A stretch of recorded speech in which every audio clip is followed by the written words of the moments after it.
எல்லோருக்கும் வணக்கம். மானசீக குருவாகிய ஆதித்ய குருஜி அவர்களுக்கு வணக்கம். நாம் இந்த வீடியோ பதிவில் ஒரு ஜாதகத்தை பற்றி ஆராய்ச்சி செய்ய போகிறோம்.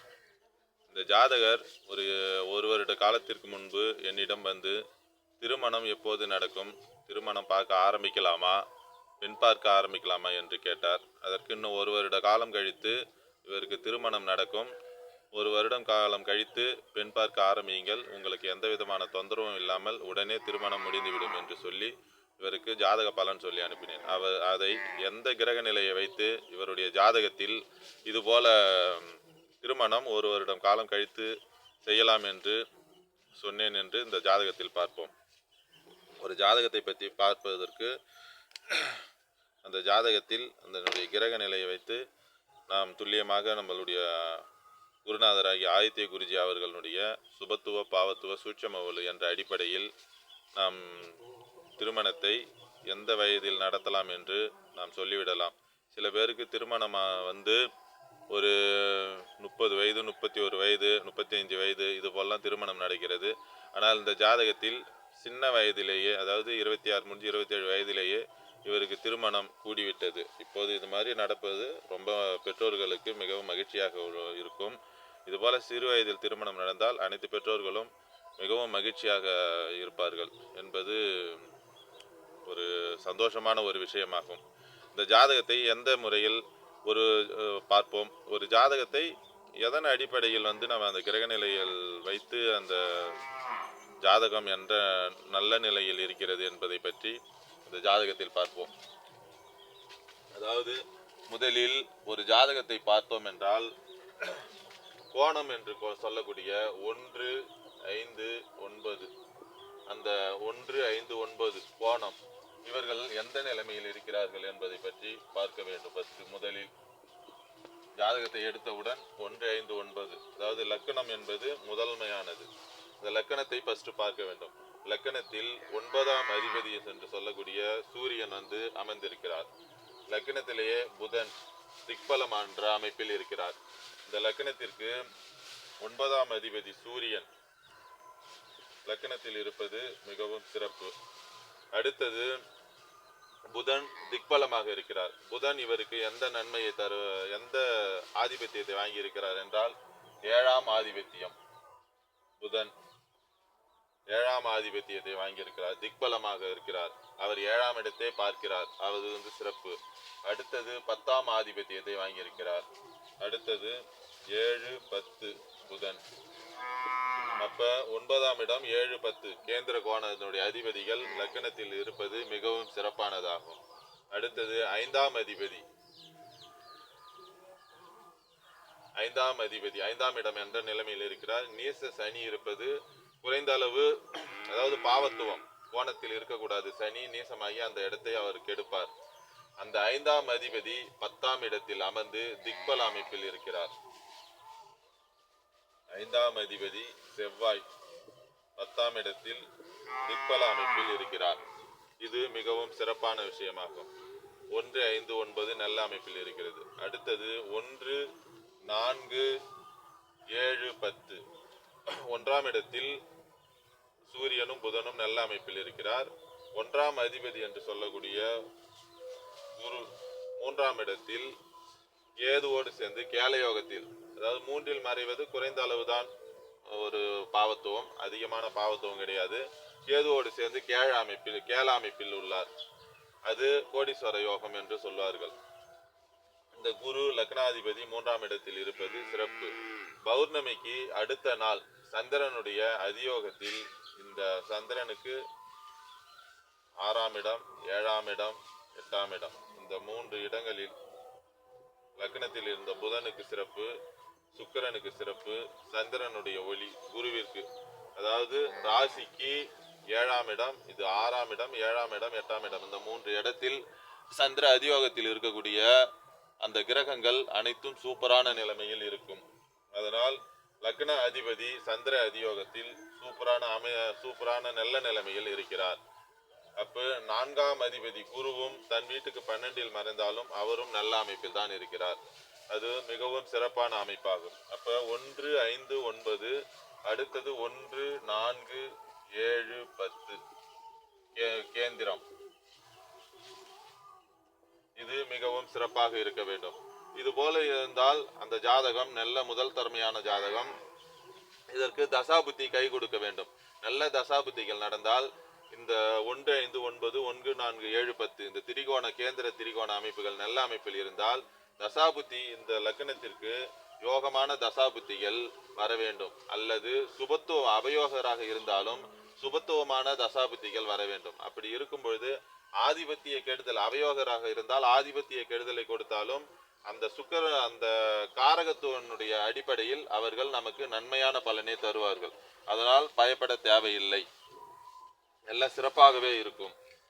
அப்பொழுது இவருக்கு 1, 4, 5, 1, 4, 7, 10 நல்ல நிலைமையில் இருக்கிறது. 1, 5, 9 நல்ல நிலைமையில் இருக்கிறது.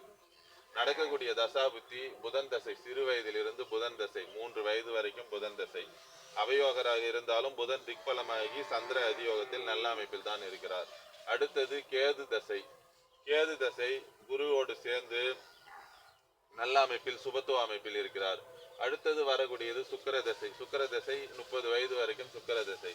அந்த சுக்கிரன் 11ஆம் இடத்திற்கும் 6ஆம் இடத்திற்கும் 2 ஆதிபத்தியத்தை வாங்கியவர். அவர் குடும்பஸ்தானத்தில் 2ஆம் இடத்தில் அமைந்திருக்கிறார். ஆதிபத்திய விசேஷம் இல்லாதவர் தான். ஆனால் அவர் அந்த சந்திர அதியோகத்தினுடைய அமைப்பில் நல்ல அமைப்பில் இருக்கிறார். அதனால் இவர் சுக்கிர தசை நல்ல படிப்பை கொடுத்தது. இவர் பிஇ முடித்திருக்கிறார். பிஇ மெக்கானிக்கல் இன்ஜினியர் முடித்திருக்கிறார். இவர் சுக்கிர தசை நல்ல அமைப்பை இவருக்கு கொடுத்தது. படித்து நல்ல வேலையில் இருக்கிறார். அதனால் எந்த விதமான பிரச்சனையும் இல்லை. இவர் சிறு வயதிலேயே திருமணம் நடப்பதற்கு காரணம் சுக்கிர தசை அந்த சுக்கிரன் சந்திர அதியோகத்தில் நல்ல அமைப்பில் இருக்கிறது. இவருக்கு வயது 26 வயது முடிந்து 7 மாசம் 8 நாட்கள் ஆகிறது. 27 வயதில் இவருக்கு திருமணம். சுக்கிரன் சந்திர அதியோகத்தில் இருப்பதால் இந்த சுக்கிர தசையில் புதன் புத்தி, சுக்கிரன் தசையில் புதன் புத்தி, புதன் 7ஆம் அதிபதியான புதன் புத்தியில் சுக்கிரனுடைய அந்தரத்திலேயே இவருக்கு திருமணம் கூடியிருக்கிறது. திருமணம் நடக்க இருக்கிறது. அடுத்தது புதன் 7ஆம் இடத்தில் சுபகிரகங்கள் தொடர்பு கொண்டால், புதன் கிரகம் தொடர்பு கொண்டால் அவருக்கு தெரிந்த மணப்பெண் அமைவார் என்று நம்மளுடைய குருஜி அவர்கள் சொல்லியிருப்பார். அப்ப 7ஆம் இடத்திற்கு குருவினுடைய பார்வை, குருவினுடைய பார்வை 7ஆம் இடத்திற்கு 5ஆம் பார்வையாக குருவினுடைய பார்வை 7ஆம் இடத்திற்கு வருகிறது. புதன் இங்கிருந்து 7ஆம் இடத்தை, 7ஆம் அதிபதி 7ஆம் இடத்தை பார்க்கிறார். அப்ப குரு சுபர் அந்த இடம் புதனுடைய பார்வையும் விழுகிறது.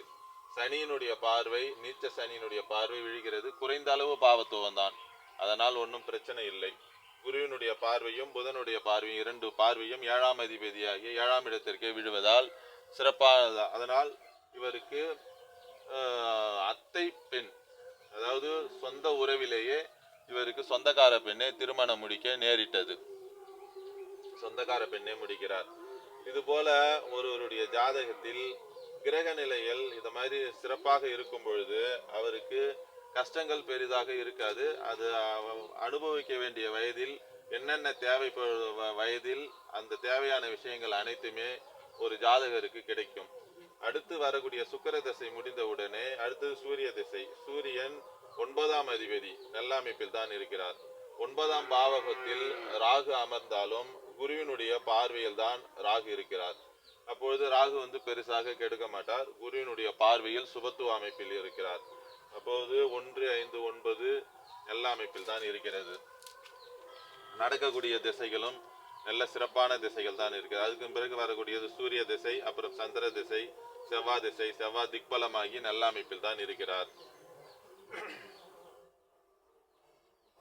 அடுத்தது இவருக்கு நல்ல அமைப்பே நடக்கிறதால் இவருக்கு இந்த ஜாதகர் நல்ல கொடுப்பனையில் பிறந்திருக்கிறார். அனைத்து விதமான சௌரியங்களும் இவருக்கு கிடைக்கிறது. தாய் தகப்பனை பற்றி பார்க்க வேண்டும் என்றால் தாயார் ஸ்தானம் 4ஆம் இடம். 4ஆம் இடத்து அதிபதி தன் வீட்டிற்கு 12இல் தான் மறைந்திருக்கிறார். இருந்தாலும் சந்திர அதியோகத்தில் இருக்கிறார். இந்த செவ்வாய் 4ஆம் இடத்தை பார்க்கிறது. இருந்தாலும் திக்பலமாகி இந்த லக்னத்திற்கு 12க்கும் 5க்கும் கோணாதிபதி தான். இந்த லக்னத்துக்கு செவ்வாயினுடைய பார்வை அதிகமாக கெடுக்காது. இந்த சனி வந்து சந்திரனுக்கு கேந்திரத்தில் தான் இருக்கிறார். இந்த நீச்ச சனியாக இருந்தாலும் சுபத்துவம் அடைவது நல்லது. குரு சுக்கிரனுடைய தொடர்பை அடைந்தால் நல்லா இருக்கும். ஆனால் சந்திரனுக்கு கேந்திரத்தில் தான் சனி இருக்கிறார். அதனால் இந்த நீச்ச சனியானது ஒரு பெரிதளவில் கெடுக்காது, 5ஆம் இடத்தை கெடுக்காது.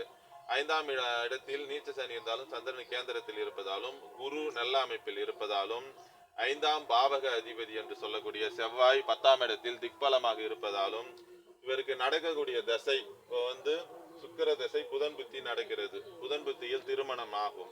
அடுத்தது சுக்கிர தசை கேது புத்தி நடக்கிறது. கேது குருவோடு சேர்ந்து குருவினுடைய தொடர்பை பெற்றிருப்பதால் கேது புத்தியில் இவருக்கு குழந்தை பிறக்கும். என்ன குழந்தை பிறக்கும் என்றால் 5ஆம் அதிபதி 10ஆம் இடத்தில் திக்பலமாக தான் இருக்கிறார். குரு கெடாமல் சந்திர அதியோகத்தில் நல்ல அமைப்பில் தான் இருக்கிறார். குரு சுக்கிர திசை கேது புத்தி நடக்க அடுத்த வருஷம் 2027 10ஆவது மாசத்துக்கு பிறகு நடக்க இருப்பதால் இந்த கேது புத்தியில் ஆண் குழந்தை இவருக்கு பிறக்கும். ஆண் குழந்தை பிறப்பதற்கான அமைப்பு உள்ளது. அடுத்த வருடம் ஆண் குழந்தை இவருக்கு பிறக்கும். கல்யாண திருமணம் முடிந்தவுடனே இவருக்கு ஆண் குழந்தை பிறப்பதற்கான அமைப்பு உள்ளது.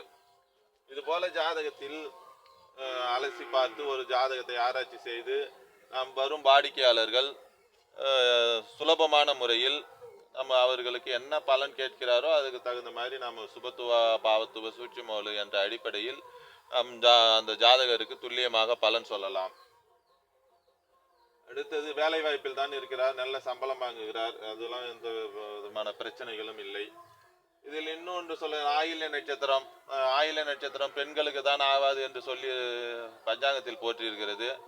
அப்புறம் இருந்தாலும் வந்து நம்ம புரளியை கிளப்பி விட்டு இப்போதான் பசங்களுக்கு ஆயில்ய நட்சத்திரம் இருந்தால் உடனே மாமியாருக்கு ஆகாதுன்னு ஒரு கதை கட்டி அது வேற ஒரு புரளி ஓடிக்கொண்டு இருக்கிறது. பையன் வந்து ஆயில்ய நட்சத்திரத்தில் தான் பிறந்திருக்கிறார். இவர் வந்து இவருடைய மாமியார் நல்ல அமைப்பில் தான் இருக்கிறார். அதனால் எந்த ஒரு பிரச்சனையும் கிடையாது. 10ஆம் அதிபதி மாமியார் என்று சொல்லக்கூடிய 10ஆம் இடத்தில் செவ்வாய் தான் இருக்கிறார், திக்பலமாக இருக்கிறார். 10ஆம் அதிபதி லக்னத்தில் வந்து திக்பல அமைப்பில் தான் இருக்கிறார். இது போலலாம் ஒன்றும் கிடையாது. இது ஒரு புரளி இது வருகிறது. இதெல்லாம் வந்து மக்கள் இதை பெருசாக எடுத்துக்கொள்ளாதீர்கள். இதெல்லாம் வந்து ஒரு பொய்யான ரூமரான ஒரு விஷயமாகும். 2ஆம் இடம் குடும்பஸ்தானம் நல்லா இருக்கிறது. 3ஆம் இடம் தைரியம் வீரியம் என்று சொல்லக்கூடிய 3ஆம் இடம் நல்லாக இருக்கிறது. 3ஆம் இடத்தில் ஒரு சுபகிரகங்கள் லக்னாதிபதியும் 4ஆம் அதிபதியும் தான் இருக்கிறார். இவருக்கு 3ஆம் இடத்தில் குரு அமர்ந்திருப்பதால் 3ஆம் அதிபதி நீசமானாலும் சந்திர கேந்திரத்தில் அமைப்பில் இருப்பதால் செவ்வாயும் 10ஆம் இடத்தில் திக்பலமாக இருப்பதால் 3ஆம் இடம் சகோதரன் சகோதரியை குறிக்கக்கூடிய இடம். இவருடைய சகோதரர் தம்பி ஒருவர் இவருக்கு இருக்கிறார். 3ஆம் இடம் சிறப்பாக இருப்பதால் 3ஆம் பாவகத்தினுடைய பலன் நல்ல அமைப்பில் இருக்கிறது. அடுத்தது 4ஆம் இடம் தாயாரை குறிக்கக்கூடிய இடம். தாயார் வந்து தாயாருடைய ஸ்தானத்துக்கு எந்த விதமான பாவ தொடர்பும் கிடையாது. இந்த செவ்வாயினுடைய பாவ தொடர்பு இந்த லக்னத்திற்கு பெருசாக கெடுக்காது. 4ஆம் அதிபதி நல்ல அமைப்பில் தான் இருக்கிறார். சந்திரன் வந்து ஆட்சி பெற்ற அமையில் பௌர்ணமிக்கு மறுநாள் தான் இருக்கிறார். அதனால் அம்மாவிற்கு தாயாருக்கும் எந்த விதமான பிரச்சனைகளும் இல்லை. தாயார் ஸ்தானம் நல்லாக இருக்கிறது. அடுத்தது 5ஆம் இடம் குழந்தை பாக்கிய ஸ்தானம், பூர்வ புண்ணிய ஸ்தானம் அப்படி என்று சொல்லக்கூடிய 5ஆம் இடம் நல்ல அமைப்பில் தான் இருக்கிறது. 5ஆம் இடத்தை வந்து தாத்தாவை பாட்டியை குறிக்கக்கூடிய இடம் பூர்வ புண்ணிய ஸ்தானம். குழந்தைகளை குறிக்கக்கூடிய இடம். தாத்தா பாட்டி இருவருமே உயிரோடு தான் இருக்கிறார்கள். நல்ல அமைப்பில் இதுவரைக்கும் நல்ல அமைப்பில் தான் இருக்கிறார். அப்போ வந்து 5ஆம் இடம் சிறப்பாக இருக்கிறது. 6ஆம் இடம் கடன் பகை நோய் வம்பு வழக்கு என்று சொல்லக்கூடிய இடம். அந்த கடன் பகை நோய் வம்பு வழக்கு எதுவுமே அவருக்கு அந்த இடம் வந்து பாவத்துவமாக இருந்தால்தான் அது போல இருக்கும். அந்த அதிபதி தன் வீட்டுக்கு கோணத்தில் தான் இருக்கிறார். சுக்கிர தசையும் நடந்து இருக்கிறது. இந்த சந்திர அதியோகம், இந்த சந்திரன் அங்க இல்லை என்றால் இந்த சுக்கிர தசை வந்து இவர் திருமணத்தை இப்பொழுது கொடுக்காது. ஏன்னா குடும்ப 6ஆம் அதிபதி என்பதால் தன் வீட்டுக்கு கோணத்திலும் 11ஆம் வீட்டுக்கு கேந்திர அமைப்பிலும் உள்ளார். 11ஆம் வீட்டிற்கு கேந்திரத்திலும் இந்த 6ஆம் வீட்டிற்கு கோணத்திலும் உள்ளார். அப்பொழுது இந்த சந்திர அதியோகம் இல்லை என்றால் இந்த சுக்கிர தசை அவருக்கு கடுமையான திருமணத்தை தாமதப்படுத்தி இருக்கும். ராசிக்கு 2ஆம் இடத்தில் ராகு கேதுகள், லக்னத்திற்கு 7ஆம் இடத்தில் சனியினுடைய பார்வை என்ற அமைப்பில் இந்த சந்திர கேந்திரம் தான், இந்த சந்திரன் தான் இவரை திருமணத்திற்கு இப்பொழுது இந்த இளம் வயதில் நடத்துவதற்கான அமைப்பை கொடுக்கிறது. 6ஆம் இடம் கடன் பகை நோய் வம்பு வழக்கு என்ற பிரச்சனைகள்லாம் எதுவும் வராது. சந்திர அதியோகத்தில் நல்ல அமைப்பில் இருக்கிறார். 7ஆம் இடம் சிறப்பாக தான் இருக்கிறது. 7ஆம் இடத்திற்கு எந்த விதமான பாவ தொடர்பும் கிடையாது. புதன் 7ஆம் அதிபதி 7ஆம் இடத்தை பார்க்கிறார். அதனால் சொந்தக்கார பெண் 7ஆம் இடம் நல்ல அமைப்பில் தான் இருக்கிறது. வரக்கூடிய மனைவியும் நல்ல அமைப்பில் குருவினுடைய பார்வையில் தான் இருக்கிறார். மனைவி நல்ல மனைவி தான் வருவார்கள். அதனால் எந்தவித அமைப்பும் இல்லை. 8ஆம் இடம் இவருடைய ஆயுள் எப்படி இருக்கிறது என்றால், சனி நீசமானாலும் சந்திரனுக்கு கேந்திர அமைப்பில் நல்ல அமைப்பில் தான் இருக்கிறார். சனி 8ஆம் அதிபதி 8ஆம் இடத்திலே இருந்து பௌர்ணமிக்கு அடுத்த நாளாகிய சந்திரன் ஆட்சி பெற்ற நிலைமையில் இருக்கிறார். அப்ப ஆயுள் ஸ்தானம் நல்ல அமைப்பில் இருக்கிறது. 8ஆம் இடம் தீர்க்கமான ஆயுள், அதனால ஒன்றும் பிரச்சனை இல்லை. அடுத்தது 9ஆம் இடம். 9ஆம் இடம் தகப்பனை குறிக்கக்கூடிய இடம். 9ஆம் இடத்தில் சூரியன் லக்னத்திலே தான் இருக்கிறார். குரு 9ஆம் பாவகத்தை பார்க்கிறது. ராகு தசையும் போது வரவில்லை, சுக்கிர தசை தான் வந்திருக்கிறது. அதனால் தகப்பன் நல்ல அமைப்பில் தான் இருக்கிறார். தந்தை சிறப்பான அமைப்பில் தான் இருக்கிறார். 9ஆம் பாவகம் நல்ல அமைப்பில் இருக்கிறது. 10ஆம் இடம் தொழில் ஸ்தானத்தை குறிக்கக்கூடிய இடம். நம்மளுடைய வேலை செய்தாலும் அல்லது நம்மளுடைய சொந்த தொழில் செய்தாலும் அதை குறிக்கக்கூடிய இடம் 10ஆம் இடம். 10ஆம் இடத்தில் செவ்வாய் திக்பல அமைப்பில் நல்ல அமைப்பில் தான் இருக்கிறார். 10ஆம் அதிபதி லக்னத்தில் புதன் திக்பலமாகி 9ஆம் அதிபதியோடு ஒரு கோணாதிபதியோடு சேர்ந்து லக்னத்தில் சுபத்தன்மையில் நல்ல அமைப்பில் தான் இருக்கிறார், குருவினுடைய வீட்டில். அதனால் தொழில் ஸ்தானமும் நல்ல அமைப்பில் இருக்கிறது. 11ஆம் இடம். 11ஆம் இடம் என்று சொல்லக்கூடிய மூத்த சகோதரன் லாபம் அந்த அமைப்புகளை குறிக்கக்கூடிய இடம். 11ஆம் இடத்திற்கு சனியினுடைய பார்வை கிடைக்கிறது. இந்த அதிபதி தன் வீட்டுக்கு கேந்திர அமைப்பில் உள்ளார். 11ஆம் இடத்திற்கு குருவினுடைய பார்வையும் உள்ளது. ஆனால் மூத்த சகோதரனோ அக்காவோ இவர்களுக்கு இல்லை. அந்த அமைப்பு இவர்கள் மூத்த சகோதரன் எதுவுமே இல்லை, இளைய சகோதரன் மட்டும்தான் இவர்களுக்கு இருக்கிறார். இப்போ 11ஆம் இடம் லாபம் நல்ல அமைப்பில், வேலை அமைப்பில் நல்ல அமைப்பில் தான் இருக்கிறார். அந்த சகோதர அமைப்பு மூத்த சகோதரன் அமைப்பு இவர்களுக்கு இல்லை. அடுத்தது 12ஆம் இடம் வெளிநாடு பயணம், தூர இடம், தூக்கம், இதை பற்றி குறிக்கக்கூடிய இடம். இந்த இடத்தின் அதிபதி செவ்வாய் 10ஆம் இடத்தில் திக்பலமாக தான் இருக்கிறார்.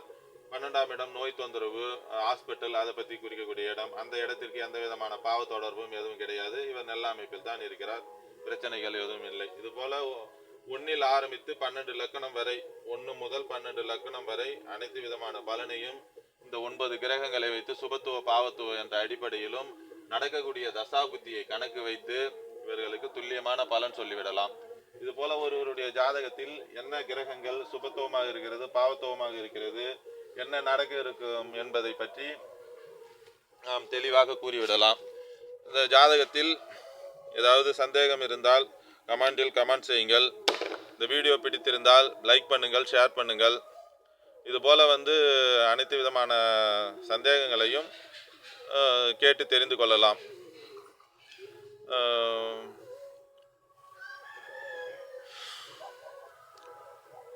எல்லோருக்கும் வணக்கம். இந்த வீடியோ பிடித்திருந்தால் லைக் பண்ணுங்கள், ஷேர் பண்ணுங்கள், கமெண்ட் பண்ணுங்கள். எல்லோருக்கும் வணக்கம்.